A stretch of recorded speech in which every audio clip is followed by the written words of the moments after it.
The Israel-Palestinian conflict.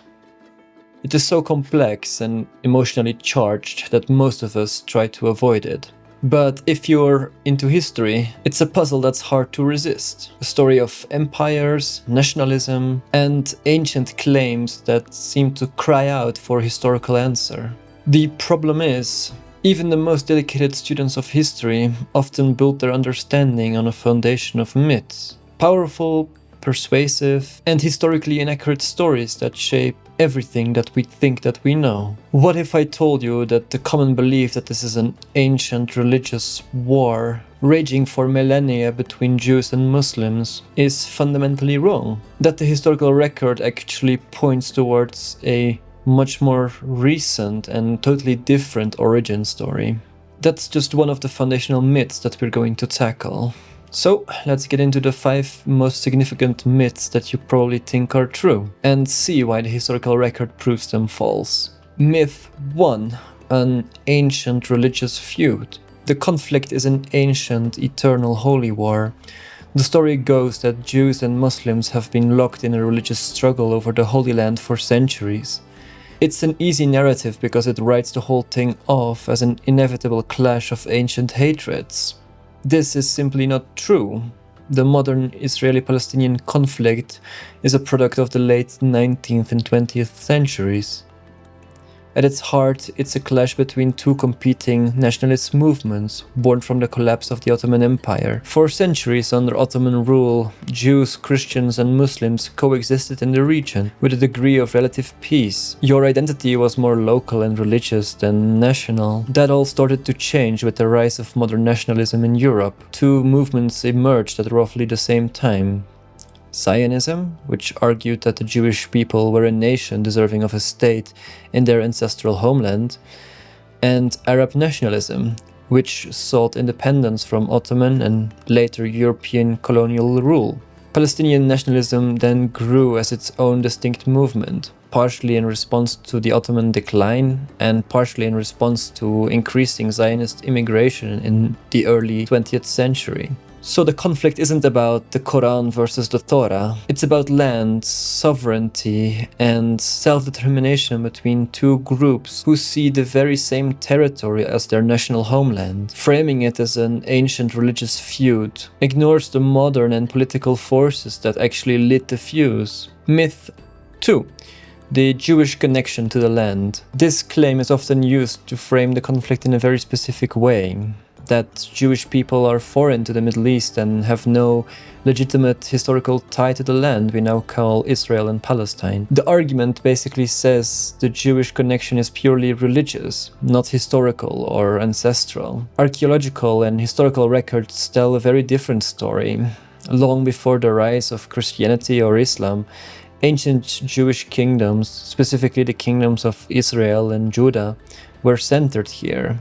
We have inscriptions from neighboring empires like Egypt and Assyria that refer to these kingdoms. The famous Merneptah stele, an Egyptian artifact from the 13th century before Christ, contains the earliest known non-biblical reference to Israel as a people in the land.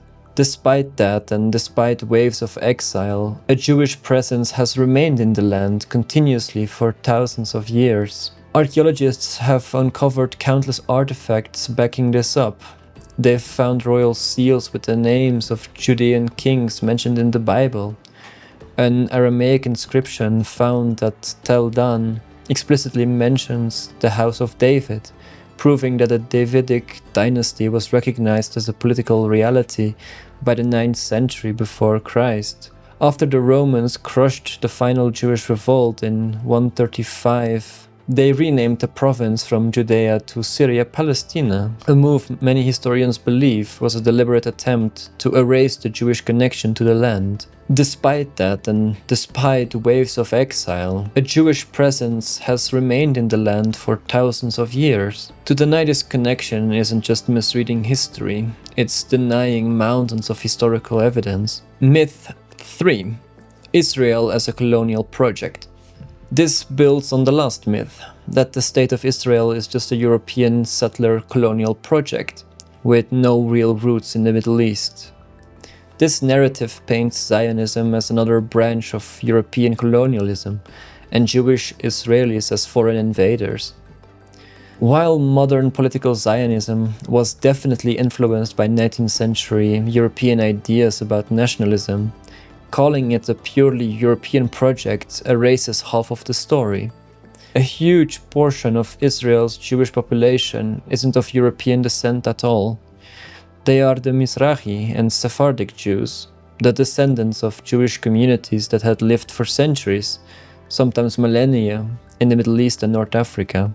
After Israel's creation in 1948, waves of state-sanctioned persecution and violence were unleashed against Jewish populations in Arab countries. Fearing for their lives, an estimated 850,000 Mizrahi and Sephardic Jews were either expelled or fled from countries like Iraq, Egypt, Yemen, and Morocco. Between 1948 and the early 1970s, nearly 600,000 of these refugees poured into Israel. These were not European colonizers. They were Middle Eastern and North African people. Today, they and their descendants make up roughly half of Israel's population. Their story complicates the whole European project narrative, revealing a more complex picture, the gathering of a global diaspora with deep indigenous roots in the Middle East, finally back in their ancestral homeland. Myth 4. The idea of Palestine. Another pervasive myth revolves around the name Palestine. The claim goes that Palestine has always been a distinct Arab country, and that the term Palestinian has always referred only to its Arab inhabitants. This suggests there was a continuous Arab nation that was just interrupted by Zionism. Historically, that's not quite right. The name Palestine isn't even Arab in origin. The Roman Empire imposed it on the region around 135. As mentioned, this was after they crushed a Jewish revolt, and it was a way to sever the land's Jewish connection by naming it after the Philistines, an ancient enemy of the Israelites. For the next 1800 years, Palestine was just a name for a region, not an independent country. It was controlled by a series of empires: the Romans, Byzantines, various Islamic caliphates, Crusaders, and finally the Ottomans. During this time, a Palestinian was simply anyone who lived there, a Jew, Christian, Muslim. In fact, until the mid-20th century, Zionist organizations used the term frequently. The newspaper we know today as the Jerusalem Post was founded by a Jew in 1932 as the Palestine Post. The Palestine Symphony Orchestra, founded in 1936 to save Jewish musicians from persecution in Europe, was a Jewish orchestra. The exclusive identification of the term Palestinian with the Arab population is a much more recent development. It solidified as a distinct nationalistic identity in the 20th century, especially after the Palestinian Liberation Organization was formed in 1964. This doesn't take away from the modern Palestinian identity or their nationalistic aspirations, but it does make it clear that the idea of an exclusively Arab nation-state called Palestine existing for centuries just isn't historically accurate. Myth 5. The claim of genocide. Finally, we have to address the most serious and inflammatory claim of all, that Israel is committing genocide against the Palestinian people. This accusation is no longer on the fringes, it's part of mainstream discourse and legal challenges. The word genocide has a very specific legal definition under the 1948 Genocide Convention.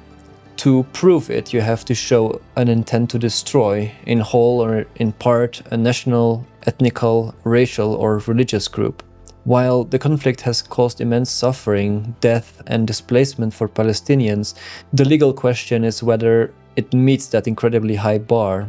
Those who argue that it is genocide point to the high civilian death toll in Israeli military operations, the blockade of Gaza, and inflammatory statements by some Israeli officials as evidence of intent.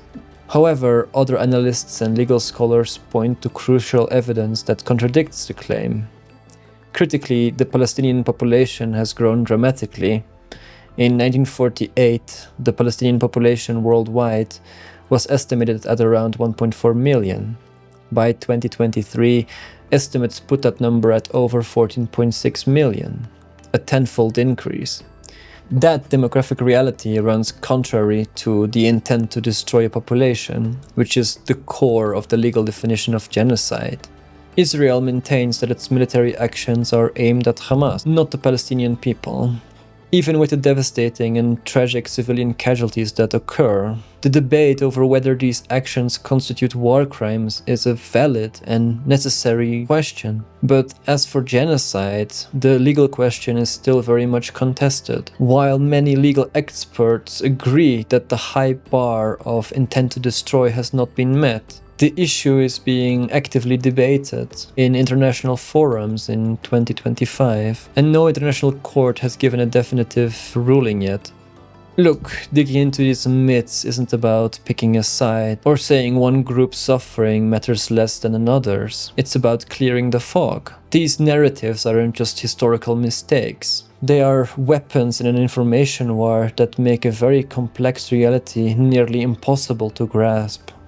They can turn a modern nationalist conflict into an eternal religious war. They can erase one people's history while misrepresenting another's. And they can deploy one of the most severe accusations without meeting the rigorous threshold for evidence. A more informed conversation doesn't start with more anger, but with more accuracy. It begins by setting aside the convenient myths and confronting the messy, complex historical record. The truth is rarely as simple as the stories that we are told. If you value these kinds of historical deep dives, be sure to subscribe. And please share your thoughts in the comments below. Thank you for listening.